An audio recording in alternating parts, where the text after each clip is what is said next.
Allez, la dispute. Attendez. C'est parti. Non, non, je ne suis pas d'accord. Je ne suis pas d'accord. Tu as tort. On va aller au tribunal. L'autre, il dit, moi aussi, je vais aller au tribunal. Alors, je ne comprends pas une chose. S'il y a deux personnes qui vont au tribunal, et chacun vous regardez, chacun il est sûr d'avoir raison. Il est sûr, tu parles là, ah oui, oui, c'est moi qui ai raison. Tu verras, le dernier il va dire que j'ai raison. Le juge il va dire que j'ai raison. Et l'autre, ah oui, je suis sûr, il a dit raison. On ne parle pas des gens malhonnêtes, on parle des gens honnêtes. Et il y a des fois des gens honnêtes qui vont au tribunal parce qu'ils sont sûrs qu'ils ont raison. Maintenant, dites-moi la vérité. Il y a combien de vérités dans le monde? Comment c'est possible que les deux aient raison? Dans la majorité des cas, il n'y en a qu'un seul qui a raison. Et quand le juge il va trancher, il va dire c'est Yosef qui a raison ou c'est Shimon qui a raison. C'est un de vous deux. Donc si je comprends bien, écoutez, il y a trop d'histoires dans le monde, il y a trop de bagarres. Trop de bagarres, des fois. Je ne veux pas critiquer que mes paroles, elles arrivent au ciel. C'est juste entre nous pour qu'on comprenne. Des fois, on voit des familles qui s'entretuent. Un homme et une femme qui étaient prêts à... Ils s'aimaient tellement à mourir l'un pour l'autre que 2 ans après, il est prêt que l'autre il meure, et pas lui. Vous avez des fois dans les synagogues, ah mais c'est la guerre, à peine il rentre dans la synagogue, il est déjà tout excité. Ah, et chacun, vous écoutez, les deux qui se disputent, les 3, les 10. Ils vont dire, j'ai raison, c'est moi qui ai raison. Alors attendez, venez, on essaie de comprendre. Jusqu'à quand on va vivre de disputes? Jusqu'à quand? Le premier qui a dit que j'ai raison, il s'appelait Korah. Il a dit, j'ai raison, ma place est à la place de Moshe. Aïe, aïe, aïe. Alors regardez un peu l'absurdité. Encore une fois, comme je parle de géants, je ne suis rien par rapport à eux, c'est juste pour comprendre. Maintenant, Korah, lui qui dit que c'est lui qui va être le chef maintenant, à la place de Moshe ou à la place d'Aaron, il dit maintenant, on va décider demain, Moshe dit demain on verra qui c'est, le chef. Donc alors 250 personnes arrivent, et 250 personnes, ils veulent savoir qui c'est que Dieu a décidé le chef. Alors, il y en a un, il s'appelait On. Et lui, quand il va pour sortir, sa femme, elle lui dit, où tu vas? Il dit, ben je vais parce que on va décider de nous qui ça va être le chef. Il dit, mais tu comprends bien une chose, regarde, vous êtes 250 à partir. Sur 250. C'est sûr et certain que, ne peut pas les 250 qui ont raison. Il y en a un sur 250. Donc alors pourquoi vous battez? Où tu vas? Et alors elle a endormi son mari. Elle a sauvé son mari. Aïe, aïe, aïe, comment tu peux faire de la dispute? Comment tu peux t'énerver? Comment tu veux prendre la place de l'autre? Korah, il a déjà essayé avant. Vous savez qu'est-ce qu'il a gagné? Que lui, sa femme, ses enfants et même les bébés, ils ont été engloutis. Parce que la querelle, c'est dangereux. On ne gagne rien dans la dispute. On peut dire je ne suis pas d'accord, mais se disputer, on ne gagne rien.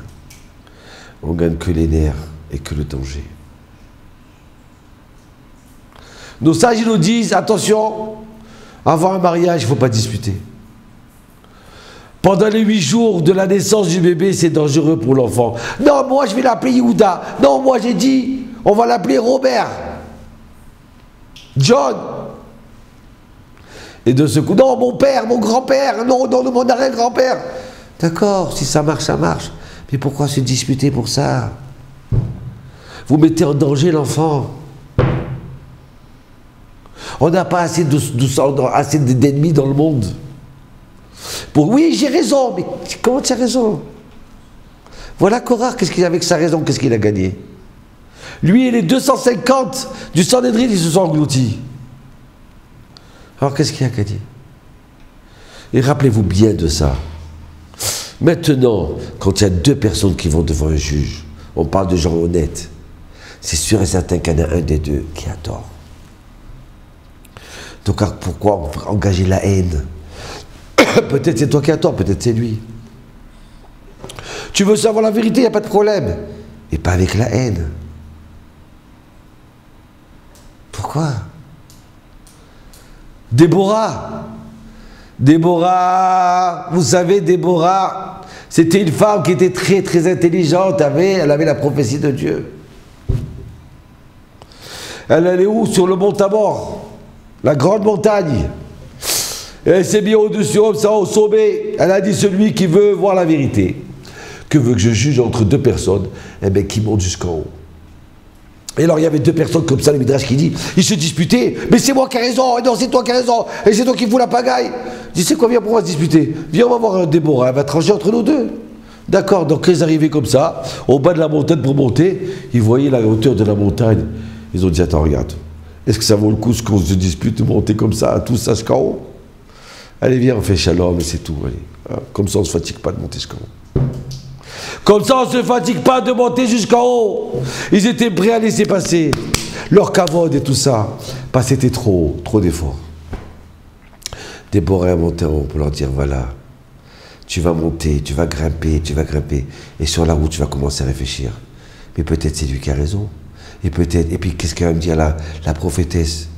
Elle va me voir avec ses yeux, elle va me scruter. Ouh là là, qu'est-ce qu'elle va trouver en moi?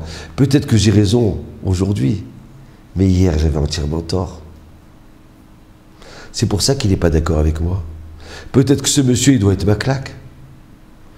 Donc je laisse couler, allez, on laisse couler. Je ne voudrais pas qu'elle voie toutes mes fautes à moi. Voilà. La paracha de Korach, Rashi dit, c'est une paracha qui s'explique et qui se commente facilement. Pourquoi? Parce qu'il y a tellement de disputes dans le monde, malheureusement. Donc alors, venez, on joue comme Moshe Rabbeinu, comme Hillel, comme tous ceux qui se sont sauvés de la dispute et de la marloquette. Parce que là, on joue avec le feu. Il n'y a pas de bracha, ni dans la famille, et ni dans le reste. Shalom bracha, qu'Hachem vous donne le bonheur, le shalom, que celui qui se sauve, qui a honte, qu'on lui fait honte, qu'on lui fait des disputes et que lui, il s'efface. Hachem, il lui ouvre toutes les portes. Je voudrais juste vous terminer par une petite histoire. J'ai un ami à moi qui arrive dans une synagogue. Un mariage. La synagogue, c'était dans la salle de la synagogue, il y avait un mariage. Et lui, comme c'était son meilleur ami, il l'a placé à la table d'honneur. Aïe, aïe, aïe, aïe, aïe. Donc alors, il arrive au mariage. Et au loin, il voit quelqu'un qui le haït. Alors, on va les appeler Shimon et Yehuda. Yehuda, il voit Shimon qui le haït au loin comme ça. Et de l'autre côté, il y a un petit jeune comme ça, Yosef, qui a 30 ans et qui n'a pas d'enfant. Et quand il voit que Shimon crie Yehuda, et d'un seul coup, Yosef, il voit que Shimon ne réagit pas. Il dit rien. Ouais, tu dis rien. Aïe, aïe, aïe, mais c'est merveilleux ça, c'est un homme kadosh ça. Alors Yosef, il se rappelle qu'il n'y a qu'une semaine de ça, il est parti voir un très grand rave, un Rav Kneski. Voir un grand rave, c'est un rave qui est fort en Gemara. Pas un Baba Orom ou un kabbaliste. Voir un grand rave, c'est quelqu'un qui est grand en halakha. Ne vous trompez pas. Et le rave, il lui a dit, mon fils, tu n'as pas d'enfant. Ça fait 2-3 fois que je te bénis. Et ça passe pas. Il dit, mais Rav, tu veux avoir un enfant, comment je fais, Rav? Donne-moi le secret. Et il dit, écoute, je peux te dire une seule chose.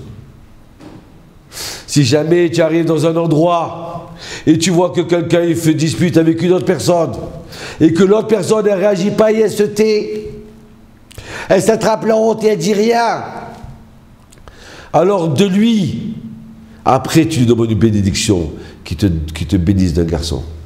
Et là, tu auras la plus belle histoire du monde. Et là, tu auras un garçon. Yosef, il entend cette voix-là. Et là, tu auras un garçon. Et il se trouve entre Yehuda, qui dit rien, et Shimon qui commence à s'énerver. Il lui commence à lui dire, oui, tu m'as fait ça, et tu m'as fait ça. Et Shimon, il dit rien, il est en plein mariage. Oui, il est à la table, il ne sait plus quoi faire. Et puis, à un moment, Yehuda, il ne tient plus. Il devient rouge, il va réagir. Et à un moment, Yosef, il s'approche, il dit, écoute, moi, je t'en supplie, ne dis rien. Je t'en supplie, ne dis rien. Donc, quand il se tourne, tu redis rien, tu veux pas que je parle? Pourquoi? Bon, il a dit, je dis rien, alors je dis rien. Et voilà que tout le monde se met à danser. Et un quart d'heure après, il revient encore Shimon. Oui, est-ce que tu m'as fait et tout ça? Alors, il n'en peut plus. Là, il va commencer à lui répondre. Yosef, il dit, je t'en supplie, ne réagis pas, ne dis rien, ne dis rien. Encore une fois, il dit, bon, qu'est-ce que tu veux de moi, toi? Non, je dis rien, bon, d'accord. Et comme ça, 4 fois, 5 fois. Et à la fin, l'autre, il a vu qu'il ne réagissait plus, il est parti. Shimon, il est parti. Yosef, il s'approche de Yehuda. Et écoute, mon cher ami, je voudrais... Mais pourquoi tu me dis chaque fois ne dis rien? Il dit, mais c'est pour ça. Je veux que maintenant que tu me bénisses, que j'ai un garçon cette année. Parce que tu t'es comporté héroïquement. Il t'a fait honte et tu n'as pas réagi. À ce moment-là, Yehuda, il le bénit. Et Yosef, il verse une larme. Il dit, écoute, merci mon Dieu. Grâce à ce rave-là, j'ai empêché la dispute. Et en même temps, avec l'aide de Dieu, je sais que j'aurai un garçon. Et voilà que 9 mois après, il invite Yehuda. Allô, Yehuda, je voudrais t'inviter à la Brit Mila de mon fils. Et je veux que tu sois toi le Sandak. Voilà. Celui qui se sauve de la dispute, aïe, comme une brachot, comme une bénédiction, il a. Peut-être pas tout de suite, parce que là maintenant il a la honte. Mais après. Shabbat Shalom, de bonnes nouvelles.